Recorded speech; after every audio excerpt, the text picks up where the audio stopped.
నమస్తే రమగారు. నమస్తే జయ. రమగారు, మొత్తం అంటే ఒక్కసారి ఉలిక్కిపడిన సంఘటన, సాయంత్రం చూసేసరికి ఏంటి ఇట్లా ఎట్లా జరిగింది అని అనిపించేసిన ఇష్యూ, అహ్మదాబాద్ ఫ్లైట్ క్రాష్ అవ్వటం. ఎలా అంటే వితిన్ సెకండ్స్లో రమగారు, 30 సెకండ్లలో ఫ్లైట్ వెళ్ళటం, పడిపోవటం, కూలిపోవటం జరిగిపోయి 241 మంది ప్రాణాలు గాల్లో కలిసిపోయినాయి. ఇప్పుడంటే ఫ్లైట్లు కూలిపోవచ్చు, ప్రాణాలు పోవచ్చు జయ. ఈ ఫ్లైట్ ఇంకెక్కడో కూలి అక్కడున్న వాళ్ళు కూడా తుంటి మీద కొడితే పళ్ళు రాలిపోయినట్టు ఎక్కడో మెడికల్ స్టూడెంట్స్, ఆ మెడికోస్ పాపం భోజనాలు చేస్తూ ఉండగా ఎంత హృదయ విదారకంగా ఉందంటే. అవునండి. అది పడిపోవటం అంటే విమానాలు కూలటం సంఘటనలు ఏమిటో టీవీలో చూస్తుంటే న్యూస్లో ఈ మధ్య ఎక్కువగానే చూస్తూనే ఉన్నాం మనం. కూలినవి ఎక్కడో కూలితే వీళ్ళు అందులో ఉన్న వాళ్ళ కర్మం కాలిపోయిందంటే ఎక్కడో జనావాసాల మీద కూలిపోయటము, పిల్లలు చదువుకుంటున్న వాళ్ళు అసలు ఎక్కడికైనా వెళ్తే చచ్చిపోతాం, ఏదైనా అయితే ఇదేమిటి మన ఇంట్లో మన చోట్ల మనం ఉండి మన దారిని మనం ఉన్నా కూడా మరణించటము, అది కూడా దుస్సంఘటనలు. చాలా హృదయ విదారకంగా ఉంది. తలుచుకుంటే ఎంత భయంగా ఉందంటే, విమానాలంటే భయపడ్డం కాదు, ఇప్పుడు ఎక్కడున్నా భయంగానే ఉందిగా. అది ఇదివరకు మనం ఇది అసందర్భం కాదనుకుంటా, 2000లో మా మరిది గారు అమెరికా వెళ్ళారు. మేము బేగంపేట ఎయిర్పోర్ట్లో తన్ని సీఆఫ్ చేసాం. తర్వాత 2-3 సార్లు వాళ్ళు వచ్చినప్పుడు బేగంపేట ఇక్కడేగా మనకి పక్కన వెళ్ళి తీసుకొచ్చుకుంటుండే వాళ్ళం సరదాగా, ఎయిర్పోర్ట్కి వెళ్ళటం రావటం. తర్వాత మన ఎయిర్పోర్ట్ని అక్కడెక్కడో దూరంగా అయిపోతే శంషాబాద్ వెళ్తే ఈ 40 కిలోమీటర్లు దేవుడా అని వెళ్తూ ఎంత దూరాన్ని పెట్టారు అనిపించేది. నిన్న అనిపించింది దూరాన్ని పెట్టడం కరెక్టే మరి, అంతే కదా రమగారు, చాలా కరెక్ట్. ఇట్లా ఇలా మధ్య అహ్మదాబాద్ 2 సార్లు వెళ్ళాను చేయ నేను ఫ్లైట్లోనే. 3-4 ఏళ్ల క్రితం కూడా ద్వారకా వెళ్ళాం కదా, అప్పుడు అహ్మదాబాదే వెళ్ళాం.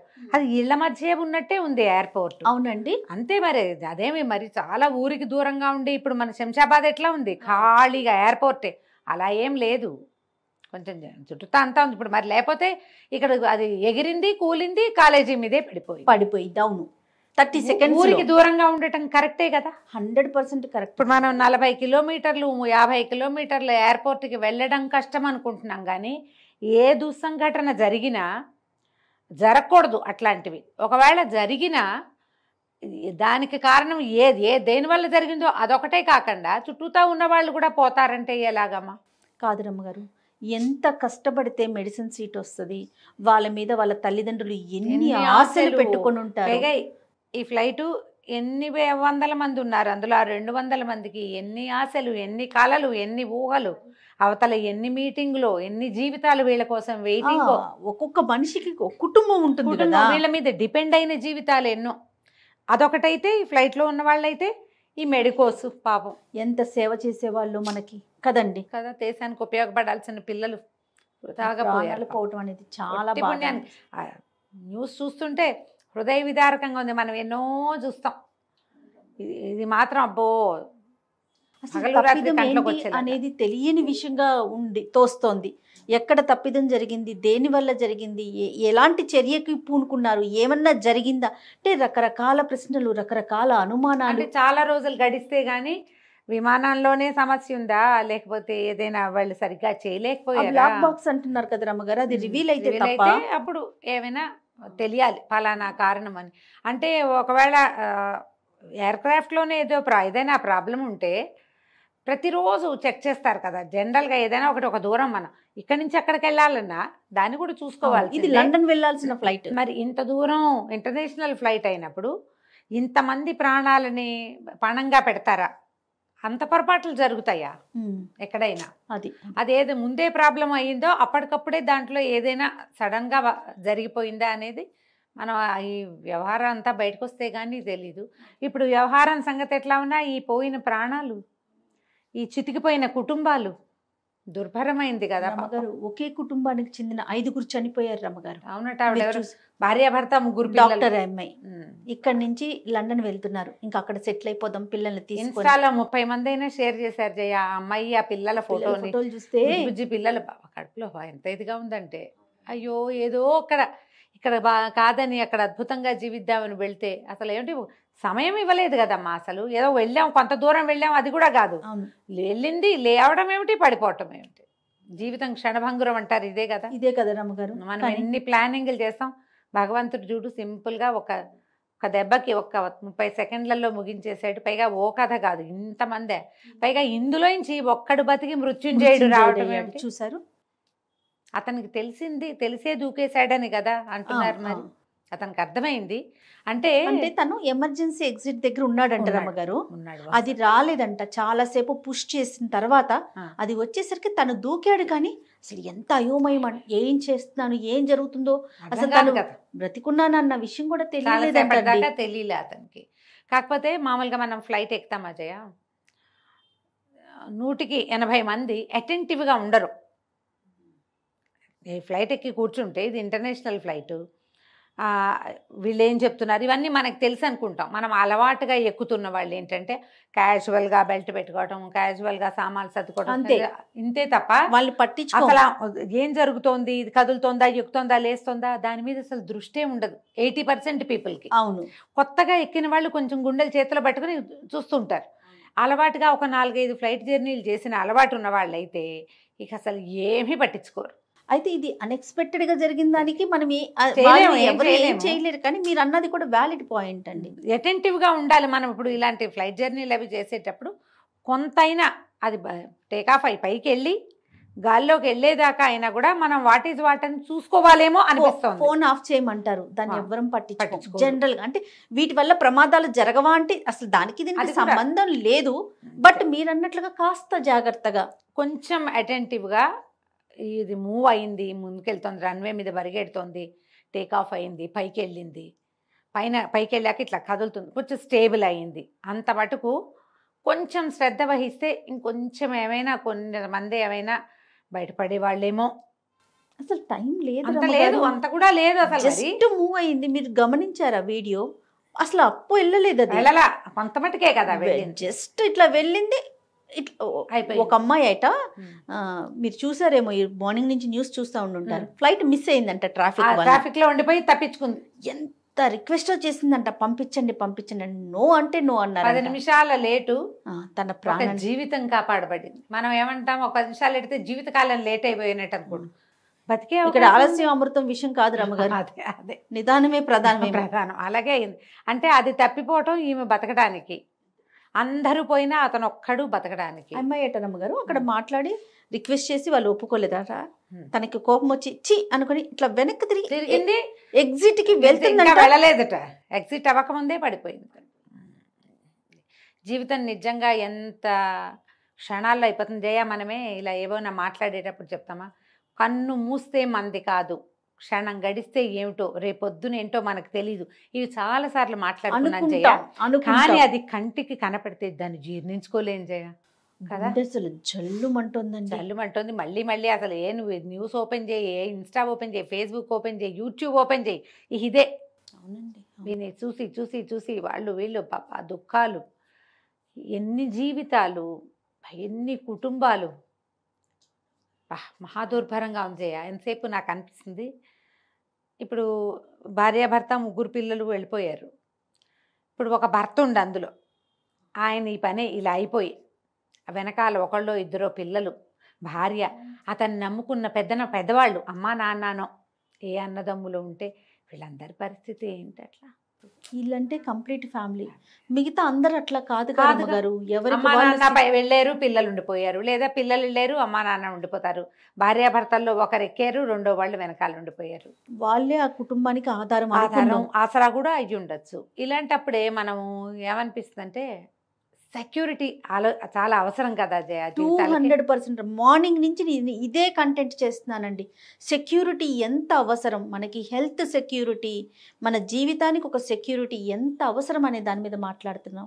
ఒక కారు, ఒక చిన్న బైక్ కొనుక్కుంటే దానికి ఇన్సూరెన్స్ చేస్తున్నాం రమ్మగారు. మనం దాన్ని నడిపే మనం ఏం చేస్తున్నాము, ఎందుకు ఆలోచించట్లేదు? ఇప్పుడు ఇంటర్నేషనల్ ఫ్లైట్ కి వెళ్ళే వాళ్ళు డెఫినెట్ గా ఇన్సూరెన్స్ తీసుకుంటారు. డెఫినెట్ గా 100% తీసుకోవాల్సిందే. ఇన్సూరెన్స్ ఉంటుంది, చిన్నదో పెద్దదో, 15-18 వేలది అయ్యి ఉండొచ్చు, 25-30 వేలది అవి ఉండొచ్చు. మన ఏజ్ని బట్టి, మనం అక్కడ ఉండే టైంని బట్టి ఇన్సూరెన్స్ అయితే గ్యారంటీగా ఉంటుంది.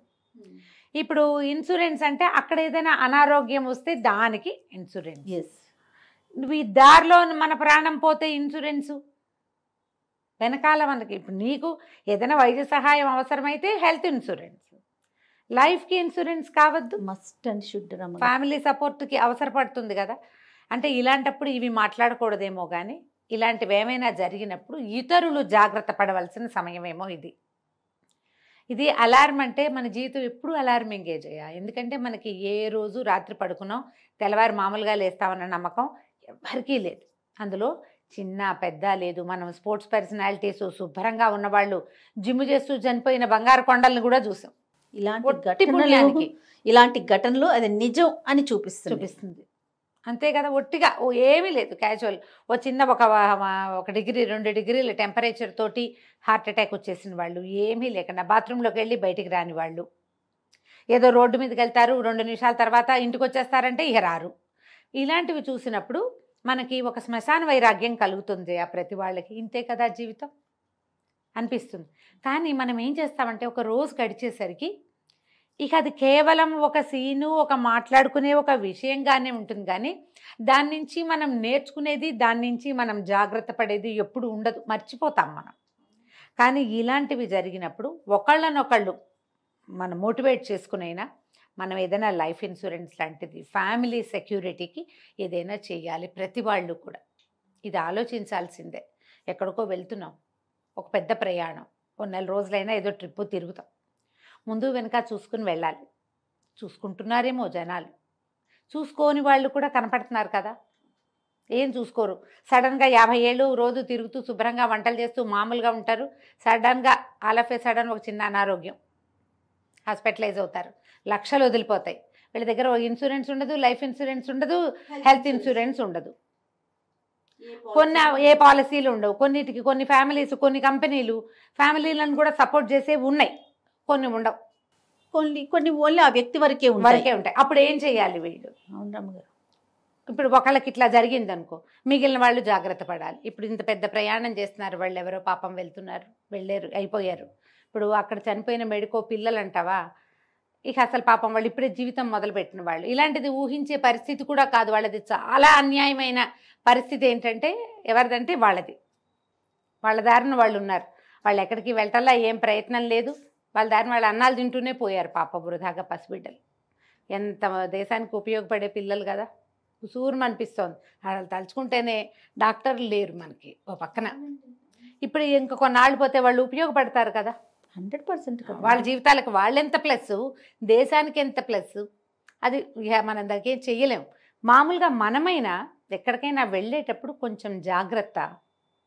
మన ఫ్యామిలీకి సెక్యూరిటీ అనేది ప్రతి వాళ్ళు ఎప్పుడు ఆలోచించాల్సిందే.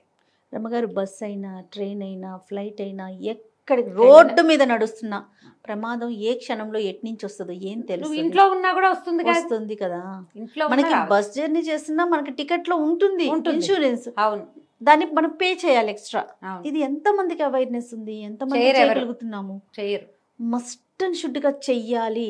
జరగనివ్వండి, ఏమవుతుందిలే అనే మాటని పక్కన పెట్టాలి. అవును కదరమ్మ గారు, ఈ రోజున మనము మీరు అంటున్నట్టుగా ఇంట్లో ఉన్నా జరుగుతాయి, ఇంట్లో ఉన్నా జరుగుతాయి. మనకి ఖచ్చితంగా మన జీవితాలకి ప్రతి వాళ్ళకి ఒక సెక్యూర్డ్ థింగ్ వెనకాల ఒకటి మనకి దానికి కొంచెం ఖర్చు పెట్టాల్సి వస్తాను జయ. సంవత్సరానికి ఒక 20,000, 18,000, 10,000 చేయాల్సి వస్తాం. ఒకవేళ మనకి ఏదైనా ఏమీ రాలేదనుకో, ఈ డబ్బులు వేస్ట్ అనిపిస్తూ ఉంటాయి మనకి కదా, అనిపిస్తుంది. కానీ ఈ చిన్న పెట్టుబడి, ఈ చిన్నది మనకి ఏదైనా ప్రాబ్లం వచ్చినప్పుడు అది మనకి చాలా సహాయం చేస్తుందని మనం నమ్ముతామా? అస్సలు ఏమాత్రం ఊహించాం. కానీ మనం అలాంటివి కొన్ని చూసామనుకో, అప్పుడు మనం అడ్వర్టైజ్మెంట్లు చూసినప్పుడు ఏమనిపిస్తుంది, రేపొద్దున నేను పోయాక అనేది ఆలోచించమంటున్నారు వీళ్ళని మంటగా ఉంటుంది మనకి. కానీ అది జరగచ్చు కదా. అంతే కదా రమ్మగారు, జరగచ్చు, జరుగుతుంది. దాన్ని ఎట్లా తప్పించుకోలేం కదమ్మా ఏ పక్క నుంచి అయినా. మనం అస్సలు జాగ్రత్త పడటమే మంచిది. ప్రయాణాలు మనం ఎక్కడికైనా జీవితం మీద మహత్వాకాంక్షలతోటి ఎన్ని చోట్లకో వెళ్తాం, ఏవేవేవో చేస్తాం. ఉద్యోగాలు కావచ్చు, వ్యాపారాలు కావచ్చు, ఏదైనా ప్లెజర్ ట్రిప్ కావచ్చు.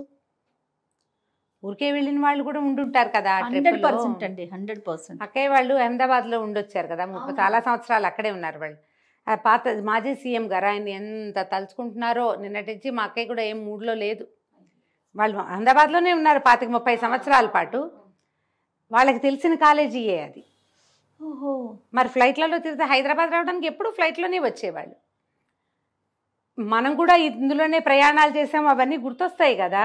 అవి తలుచుకుంటూ ఉంటే ఆ సీఎం గారు ఎంత మంచి ఆయనో, ఎంత గొప్పవారో, ఆయన ఉండగా చాలా అభివృద్ధిలోకి వచ్చింది. అవన్నీ తలుచుకుంటున్నారనమాట అక్కయ్య వాళ్ళు. ఇప్పుడు చుట్టుపక్కల ఉన్న వాళ్ళందరికీ కూడా లోపల ఎలాంటి ఒక టెర్రర్ ఏర్పడుతుంది. మరి మరి కొంతకాలం పాటు అందులో నుంచి బయటపడలేరు కదా. ఫ్లైట్ అంటే భయపడేటట్టుగా. ఇప్పుడు ఫ్లైట్ అంటే భయపడతాము, కాలేజీ అంటే దానికి ఏం చేయాలమ్మా? ఏం చేయాలి రమ్మగారు? దానికి ఏం ఆలోచించాలి? అసలు వాళ్ళని తలుచుకుంటేనే చాలా దుఃఖంగా ఉంది జయ. నాకైతే భలే బాధగా ఉంది. అసలు ఎంత ఇదేమిటి, మన ఇంట్లో మనం ఉన్నా కూడానా? నాకైతే ఎయిర్పోర్ట్ దూరంగా ఉండటమే మంచిది అనిపించింది ఈ సంఘటన. దీని తర్వాత నిన్నటి నుంచి అదే మాట్లాడుకుంటున్నాం అనమాట మేము. ఆ బేగంపేట ఇక్కడి నుంచి అక్కడికి మార్చాక ఎన్నిసార్లు చచ్చిపోతున్నాం వెళ్ళలేదు. మన ఇద్దరమే ఎన్నిసార్లు అనుకున్నాం రమ్మగారు, ఎన్నిసార్లు. కనీసం డొమెస్టిక్ అన్న ఇక్కడ బేగంపేటలో పెడితే బాగుండు, ఇంటర్నేషనల్ అక్కడ పెట్టినా కూడా ఎన్నిసార్లు అనుకున్నాము. పెట్టకపోవటమే ఎంత మంచి, చాలా మంచిదండి అనిపించింది. మరి ఇలాంటివి చూస్తే అదే కదా అనిపించాలి. ఎవరైనా సరే సెక్యూరిటీ ఆలోచించండి. మీరు సంపాదన పరులైతే, డబ్బులు ఎక్కడైనా దాచిపెట్టే ఆలోచన చేసేటట్టయితే మొట్టమొదట మీ లైఫ్కి సెక్యూరిటీ సంగతి ఆలోచించి తర్వాత మీరు కొనుక్కోండి, తినండి, తాగండి, తిరగండి, ఏమైనా చేయండి. బట్ సెక్యూరిటీ థింగ్ని మాత్రం మొట్టమొదట పీట దానికే వేయండి. రైట్. ఏదేమైనా మరణించిన వారి ఆత్మకి శాంతి కలగాలని మనస్ఫూర్తిగా కోరుకుంటూ వారి కుటుంబాలు ధైర్యంగా తెలియజేయటం అంతకంటే ఏం చేయగలం జయ? అంతే. తలుచుకుని టీవీలలో కనపడుతున్న నాళ్ళు, మనం కనిపిస్తున్న నాళ్ళు మనకి తెలుస్తుంది. తర్వాత ఆ నొప్పంతా అనుభవించే వాళ్ళు, ఆ ప్రమాదాల్లో చిక్కుకుని ఉన్న వాళ్ళు, ఆ కుటుంబాలు పాపం ఎప్పటికీ వాళ్ళు అందులో నుంచి బయటపడతారు పాపం కదా. నమస్తే.